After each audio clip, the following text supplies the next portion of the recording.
तो आज हम बात करेंगे क्लास 12th के first lesson flamingo the last lesson की, जिसके जो राइटर है अल्फोंस जॉर्जेट, वो एक फ्रेंच नॉवलिस्ट और एक शॉर्ट स्टोरी राइटर है। उन्होंने द लास्ट लेसन को नरेट किया है।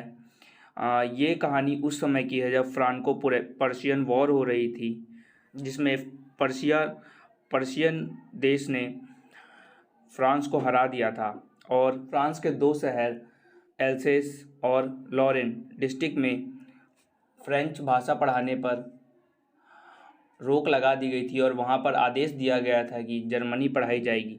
जो पर्शियन देश है वह 3 देशों से मिलकर बना था, जर्मनी, पोलैंड और कुछ ऑस्ट्रिया के पार्ट से मिलकर। अब हम इसके कैरेक्टर्स की बात करेंगे, जिसमें 2 मेन कैरेक्टर्स है। एक एम हेमेल जो कि फ्रेंच टीचर हैं और दूसरा फ्रेंच एक छोटा बच्चा होता है और स्टूडेंट होता है जो कि इस स्टोरी को पूरी तरह नरेट करता है। तो हम अब स्टोरी शुरू करते हैं। तो शुरुआत यहाँ से होती है कि फ्रेंच जो कि एक छोटा लड़का होता है, वह आज स्कूल जाने के लिए लेट हो चुका होता है और वह इस बात से डर रहा होता है कि आज वो स्कूल जाएगा और जो उसके टीचर है एम हेमेल, उन्होंने उसे एक लेसन याद करने को दिया था जिसका नाम था पार्टिसिपल, और वो आज उससे प्रश्न पूछने वाले थे, लेकिन वह उसके बारे में कुछ नहीं जानता था और वह स्कूल जाने से भी डर रहा था। उसके पास 2 ही ऑप्शन थे, या तो वह स्कूल जाए या स्कूल ना जाए और बाहर घूम ले, यानी कि बंक कर ले।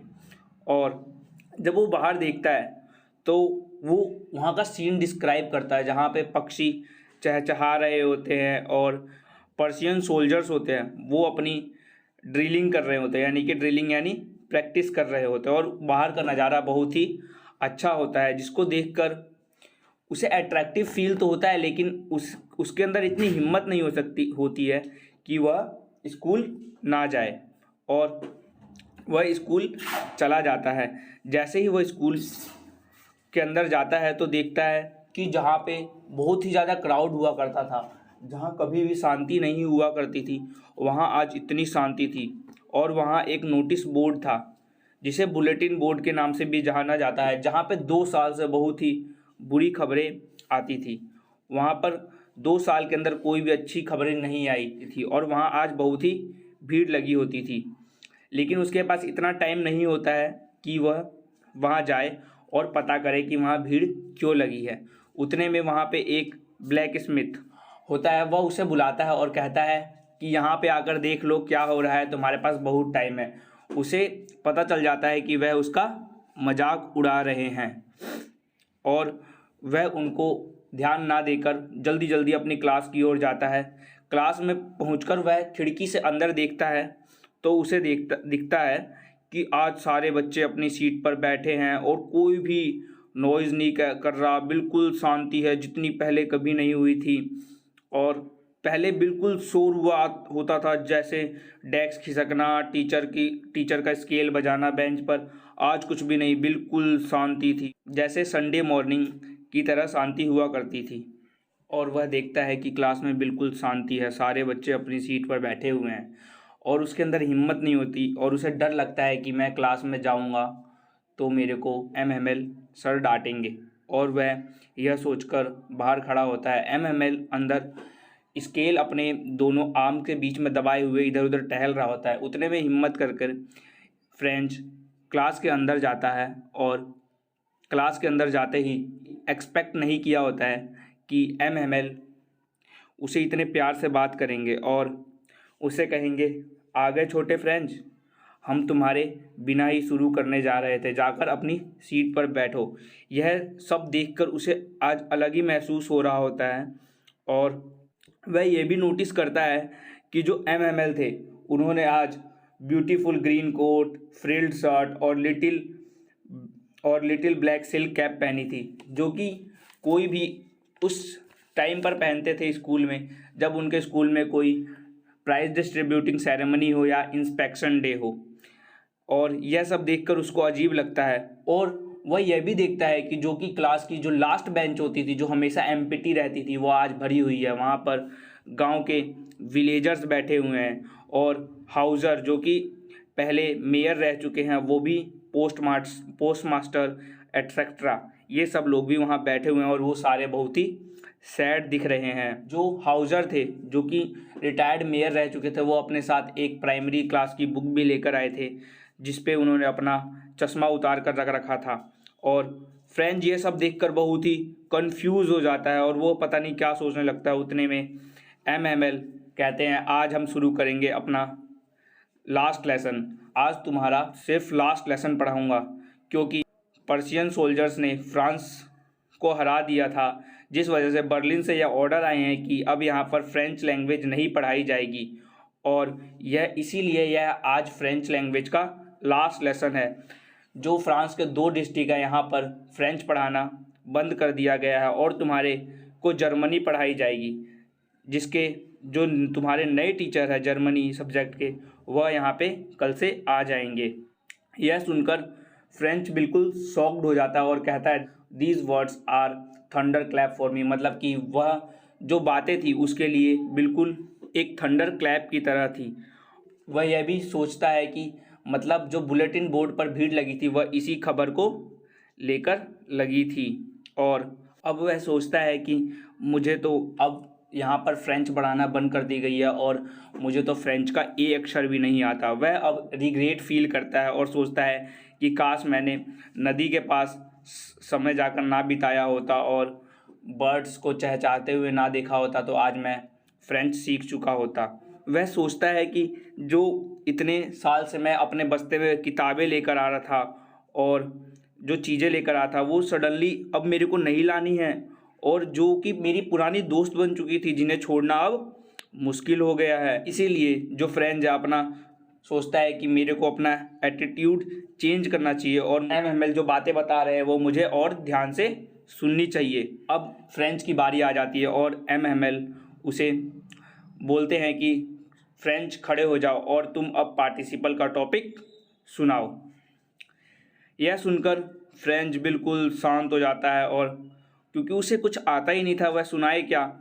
जिसके बाद टीचर उसे बहुत ही प्यार से समझाते हैं कि इसमें तुम्हारी कोई गलती नहीं है, इसमें मेरी भी गलती है और तुम्हारे माता पिता भी की गलती है। क्योंकि जब मेरा पढ़ाने का मन नहीं हुआ करता था तो मैं तुम्हें गार्डन में पानी देने भेज देता था या तुम्हें बाहर खड़ा कर देता था, और तुम्हारे माता पिता यह सोचते थे कि अगर तुम पढ़ने नहीं जाओगे और किसी फार्म में या मिल में जाकर काम करोगे तो कुछ पैसे आ जाएंगे। अब वह फ्रेंच से ये भी कहते हैं कि तुम्हें तो बिल्कुल भी फ्रेंच नहीं आती, और जब जर्मन के लोग यहाँ पर तुम्हें जर्मनी पढ़ाने आएंगे तो तुम उन्हें कैसे गर्व से कहोगे कि हम भी एक फ्रेंच मैन है, लेकिन तुम्हें तो फ्रेंच बोलने भी नहीं आती है और कैसे तुम अपनी भाषा पर गर्व करोगे। ऐसी बातें उसे बोलते हैं और वह फ्रेंच लैंग्वेज को बताते हैं कि वह लैंग्वेज बहुत ही ज़्यादा ब्यूटीफुल और क्लियर लैंग्वेज है, जिससे कोई भी एक बिल्कुल प्यार से बात कर सकता है। अपने लैंग्वेज के बारे में वह बहुत ही अच्छी बातें बोलते हैं। अब वह क्लास में ग्रामर का लेसन पढ़ाते हैं। आज वह इतने अच्छे से पढ़ाते हैं कि फ्रेंच सरप्राइज हो जाता है। ऐसा लगता है कि जैसे एमएमएल ने आज तक इससे अच्छा पढ़ाया ही नहीं, वो आज इतनी अच्छी तरह पढ़ा रहे होते हैं। यह देखकर फ्रेंच बिल्कुल सरप्राइज होता है और वह सोचता है कि एमएमएल ऐसा चाहता है कि वह आज जितनी भी अच्छी बातें जानते हैं, जितने अच्छे से पढ़ाना चाहते हैं, आज वह सब कुछ सबको बता दे और सबके दिमाग में एक ही बार में सब कुछ भर दे। और आज वह अपने साथ नई कॉपियाँ भी लाए होते हैं जिसके ऊपर लिखा होता है एल्सेस फ्रांस। इसका मतलब होता है कि एल्सेस फ्रांस मतलब एल्सेस के अंदर जो फ्रांस पढ़ाई जाती है वह सबसे अच्छी भाषा है, और वो अपने देश की तारीफ़ करते हैं। मतलब वह उसके ऊपर एक डिज़ाइन, झंडे का डिज़ाइन भी बना होता है और वह दिखने में बहुत ही सुंदर कॉपियाँ होती है। आज फ्रांस बिल्कुल क्लास में ऐसी चीज़ें नोटिस कर रहा था जो कि उसने पहले कभी नहीं देखी थी। उसे क्लास में बस उसी चीज़ की आवाज़ आ रही थी, जैसे कोई अपनी कॉपी पे पेन घिसता है तब जो आवाज़ आती है, खाली उसे वही आवाज़ आ रही थी और कोई नहीं। और पहले जैसे कोई भी कीड़ा मकोड़ा या फिर कोई भी इंसेक्ट अगर क्लासरूम में आ जाता तो बच्चे शोर मचाने लगते, लेकिन आज कोई भी उस पर ध्यान नहीं दे रहा था और ना काम करने में लगे थे और MML की बातें बिल्कुल गौर से सुन रहे थे। तभी यह नोटिस करता है कि छत पे जो कबूतर है वह भी बिल्कुल शांति से आज उनकी बातें सुन रहे थे। तब वह सोचता है कि क्या जैसे हमारे को जर्मनी सिखाई जाएगी वैसे ही इन कबूतरों को भी बोला जाएगा कि तुम जर्मनी में गाना गाओ या कुछ और। लेकिन ऐसा नहीं है। यहाँ पर बता दूँ तो जो ये पिजन्स का सिंबल है उसको फ्रीडम का सिंबल के तौर पर डोनेट किया गया है, मतलब कि वह अपने मर्जी के मालिक है, वह किसी के दबाव में नहीं कोई लैंग्वेज सीखेंगे, लेकिन इन पे दबाव डाला गया था कि तुम्हें फ्रेंच लैंग्वेज ना पढ़ाकर जर्मनी पढ़ाई जाएगी। अब फ्रेंच यह देखता है कि जो MML है उनको वह नोटिस करता है और देखता है कि वह अपनी आंखों से सारी चीज़ों को इतने गौर से देख रहे हों जैसे कि वह एक ही झलक में उसकी जो पिक्चर्स हैं अपने आंखों में बैठा लेना चाहते हो। MML जो कि यहाँ पर 40 साल से बिल्कुल ईमानदारी से पढ़ा रहे थे, वहाँ पर कोई भी चेंजेस नहीं आए थे, खाली जो डेस्क थे वह पुराने हो गए थे और उन्हें जो फूल लगाए थे होप वाइन के वह क्या हो गए थे, बड़े हो गए थे। वह ये भी देखता है कि जो MML की बहन है वह छत पे कपड़े को बैग पैक कर रही थी, क्योंकि उन्हें कल यह स्कूल छोड़कर जाना था और इस शहर को भी छोड़कर जाना था। अब एक और बेल बजती है और MML फिर से एक नई बुक चेंज करते हैं और वह अब हिस्ट्री पढ़ाने लगते हैं। हिस्ट्री पढ़ाने में के समय जब वह बातें बता रहे होते हैं तो फ्रेंच यह नोटिस करता है कि वहाँ पर जो पीछे विलेजर्स बैठे हैं वह सैड फीलिंग्स एक्सप्रेस कर रहे होते हैं और जो हाउसर होता है वह अपना चश्मा टेबल पर रखकर रो रहा होता है। उसको यह देखकर बहुत ही फनी मोमेंट सा फाउंड होता है और वह सोचता है या मैं हंसूं या रोऊं, वो बिल्कुल कंफ्यूज रहता है।